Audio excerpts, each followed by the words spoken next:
علینا، یہ جو خبر ہے یا یہ جو افواہیں پھیلائی گئی ہیں، اس نے کتنا ڈیمیج کیا خان صاحب کو، اور آپ کیا کہیں گی ان لوگوں کے بارے میں جو یہ خبریں پھیلا رہے تھے کہ جی 5 سے پہلے رہائی یا 5 جون کو رہائی؟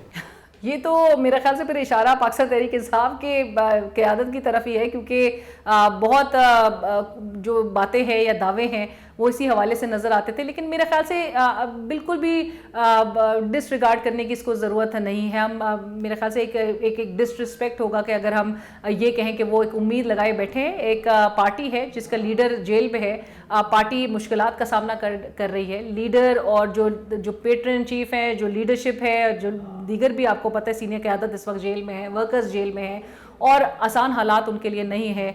چوتھی عید ایک پیٹرن چیف اور دیگر قیادت جو ہے وہ جیل میں اگر گزار رہی ہے تو دس انڈیکیٹس کے معاملات جو ہیں وہ اس نہج پر آ گئے ہیں کہ ہم نے بالکل بھی فوگو نہیں کرنا اور اسی طرح سے معاملات کو آگے لے کر بڑھنا ہے. سو پریشان کن ہے. اور لیڈرشپ جو ہے وہ اگر جو باہر ہے، جو قیادت، وہ اگر کہتی ہے کہ ہمارا لیڈر، ہمیں امید ہے، تو امید تو ہمیشہ میرے خیال سے ان کا حق ہے کہ یہ رکھ سکتے ہیں.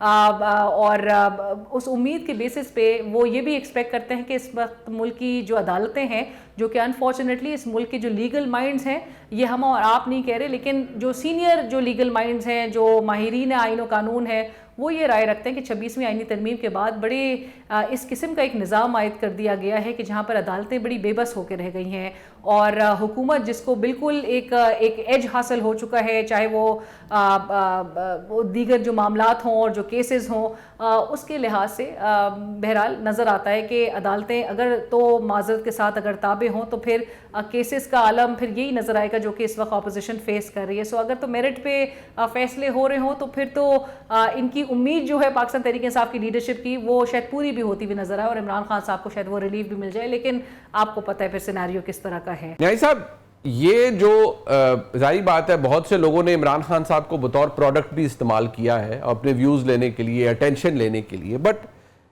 گراؤنڈ پہ کچھ نہیں ہے. لوگوں نے تو بڑے بڑے دعوے کیے، جی فلانے تاریخ کو فون آ رہا ہے، پریزیڈنٹ ٹرمپ آ رہے ہیں اور بس جیسے ہی وہ الیکٹ ہوں گے تو یہاں سب کچھ بدل جائے گا.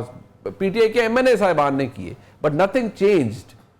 جو جن لوگوں نے یہ کیا ہے، آپ کے نزدیک آپ کیا کہیں گے ان کے بارے میں کہ جو افواہیں پھیلاتے رہے ہیں؟ جھوٹے دعوے اور جھوٹی خبریں، میرا خیال ہے یہ کوئی شخص ہی جو ہے جو جس کو ترتیب دی ہے اس کویسچن کو. میں بھی تھا جس میں سمجھتا تھا عمران خان صاحب شاید 5 جولائی کو نکل آئیں، کیونکہ تجزیاتی طور مجھے دیکھو ہر بندے کے پاس اندر ہی خبریں نہیں ہوتی، تو میرا نہیں خیال ہے کوئی بندہ جھوٹ بولے گا.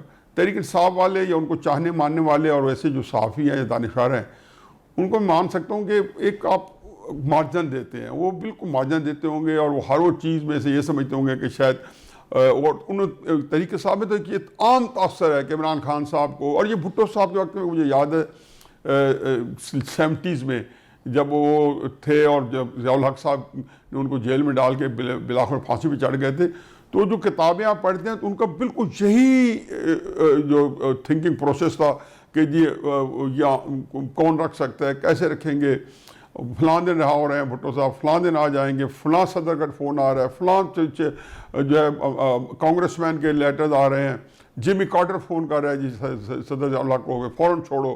یہ ساری باتیں ہوتی رہتی ہیں لیکن جھوٹی خبریں نہیں ہوتی. تجزیہ تو ہے، تجزیہ پھر ہر آدمی اپنی قابلیت کے مطابق کرنا ہوتا ہے. مجھے جو حالات واقعات تھے، پھر علیمہ بی بی کا جو سٹیٹمنٹ تھا کہ آپ بتائیں کہ آپ ہم سے کیا چاہتے ہیں اور ہم آپ کو یقین دلاتے ہیں کہ ہم جو کچھ شرائط آپ رکھیں گے ہم اس کو ماننے پر تیار ہیں، یہ چھوٹی عام معمولی سٹیٹمنٹ نہیں تھی. اور اس کے بعد جب 5 تاریخ کو کیس لگا غیر معمولی حالات میں، تو میں نے یہی سوچا کہ ان کے کچھ کو ریلیف ملے گی. ابھی میرا خیال یہ ہے کہ اس میں بہت کچھ تحریک انصاف کو ایک حصے میں ریلیف مل رہی ہوگی، چاہے وہ بشپ بی بی کی حد تک ہو یا کسی اور حد تک ہو. اور عمران خان صاحب پہ جب بھی سختی کریں گے بہت سی جگہوں پہ وہ ریلیف بھی دیں گے. تو یہ میرا اپنا خیال ہے کہ یہ شاید حکمت عملی ہو. منصور علی خان صاحب، آپ کے نزدیک مطلب جتنا کانفیڈنس آپ نے دیکھا ہے، ظاہری بات ہے ریسنٹ انٹریکشن بھی ہوئے پرائم منسٹر کے ساتھ، آپ بھی ملے بعد میں، ظاہری بات ہے ہم سب کی ملاقات ہوئی، اور آپ کو لگتا ہے کہ اس وقت پرائم منسٹر جو تھے وہ آبویسلی کانفیڈنٹ تھے بڑے، اور یہ جو بھارت کے ساتھ کانفلکٹ ہوا ہے اس نے اور زیادہ تگڑا کر دیا حکومت کو، اسٹیبلشمنٹ کے ستارے عروج پر ہیں، بڑی پاپولیرٹی ہے فیلڈ مارشل عاصم منیر صاحب کی، از اے وکٹوریس جنرل ناؤ. سو یہ جتنا کچھ جو ایک بہترین کمبینیشن نظر آ رہا ہے آپ کو، اور میرے خیال میں ایسا سیم پیج تو ہم نے زندگی میں نہیں دیکھا اپنی صحافتی زندگی میں جو اس وقت نظر آ رہا ہے. یہ ایسے ہی چلتا رہے گا یا یہ فالنگ آؤٹ کے کچھ چانسز ہوں گے؟ ہمارے ملک میں تو سیاست یہی ہے نا کہ فالنگ آؤٹ ہو تاکہ دوسرے کی جگہ بنے. نہیں، میرے خیال میں چیلنجز نہیں ختم ہوتے، ایسی بات نہیں ہے. ہم نے تو ابھی بہت کچھ اچیو کرنا ہے، اگر تو کرنا ہے. مطلب ہماری تو مشکلات ہی بہت زیادہ ہیں، ایسی بات نہیں ہے. ابھی ورلڈ بینک کی حالیہ جو رپورٹ آئی تھی پاورٹی انڈیکس کے حوالے سے، آپ کے سامنے مطلب کیا حالات ہیں ہمارے. بجلی کی جو مہنگائی ہے، جو ٹیرفس آ رہے ہیں اس بجٹ کے حوالے سے یہ بتایا جا رہا ہے کہ جناب ان ٹیرفس کو جو ہے تبدیل کیا جائے گا. لوگوں کی ابھی سے چیخیں نکلنا شروع ہو چکی ہیں. آپ کا جو پراپرٹی سیکٹر ہے وہ اس وقت ڈیڈ کے اوپر، مطلب ڈیڈ لیولز کے اوپر پہنچا ہوا ہے. کوئی ایکٹیویٹی وہاں پہ نہیں ہو رہی. لارج اسکیل مینوفیکچرنگ جو ہے وہ ابھی بھی بہت خراب ہے، وہاں سے نمبرز کوئی زیادہ اچھے نہیں آ رہے. سو یس، مطلب پاکٹس کے اندر اچھی اچھی خبریں ہیں، لیکن اوور آل جو ہے ابھی بڑا لمبا رستہ ہے میرے خیال میں. ابھی تو مطلب میں تو خان صاحب کے دور میں بھی یہ بات کہتا تھا کہ ہم ایک ایسا ملک ہے کہ ہمیں لون مل جائے ہم اس کے اوپر خوش ہوتے ہیں، ہم اس کے اوپر بھنگڑے ڈالتے ہیں کہ جناب دیکھیں ہمیں لون مل گیا، ہم نے لون جو ہے وہ اپروو کروا لیا. لون لینا اٹ سیلف جو ہے وہ کوئی خوشی منانے کی بات نہیں ہوتی، مجبوری کی بات ہوتی ہے. ہمیں تو ایکچولی تب خوش ہونا چاہیے کہ دیکھیں ہم نے لون کم کرنا شروع کر دیا ہے. تو میں تب یہ کہوں گا کہ ہاں یہ خوشی کا مقام ہے. چیلنجز تو ابھی بہت بڑے ہیں اور سفر بڑا کٹھن ہے. اور میرے خیال میں تو اگر آپ لاہور سے اسلام آباد کے سفر کی اگر آپ بات کریں تو ابھی تو شاید آپ نے ابھی صرف لاہور کا ٹول پلازا کراس کیا ہے.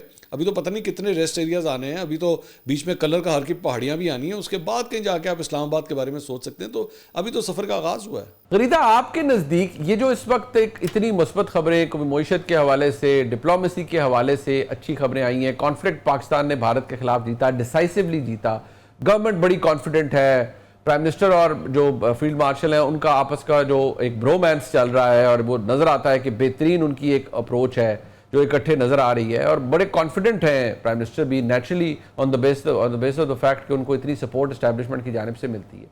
تو یہ آپ کو لگتا ہے کہ یہ فلم ایسے ہی چلتی رہے گی؟ فلم میں محاورتاً استعمال کر رہا ہوں، یا کوئی فالٹ لائنز آ سکتی ہیں سامنے؟ منیب فاروق صاحب، معیشت کے بارے میں تو مثبت خبریں ابھی اس طرح سے نہیں آ رہی. معاشی ایک بہت بڑا چیلنج ہے جو کہ اس وقت حکومت کو درپیش ہے، اور by the grace of Allah and by the stroke of luck جس طرح سے پاکستان نے جنگ جیتی، and of course by the will and commitment and the resolve of the entire nation, تو بڑی مہربانی ہے یہ اللہ کی کہ ہم نے جنگ اس طرح جیتی ہے. ورنہ خدا نہ کرے اگر کوئی اور صورتحال ہوتی تو پھر کیا پاکستان برداشت کر سکتا تھا؟ پاکستان کی معیشت کی ایسی مضبوط ہے کہ آپ برداشت کر سکتے. ہاں، اس کا جو امپیکٹ ہے وہ آپ نے دیکھا، بالکل درست کہا کہ اسٹیبلشمنٹ کے بلے بلے ہو گئے ہیں. ستارے اس وقت 5 سٹار ہو گئے ہیں، بلکہ 7 سٹار عروج ہے اس وقت عوام کے اندر. عوام جو ہے نچھاور جا رہی ہے اسٹیبلشمنٹ کے اوپر اپنی آرم فورسز کے حوالے سے.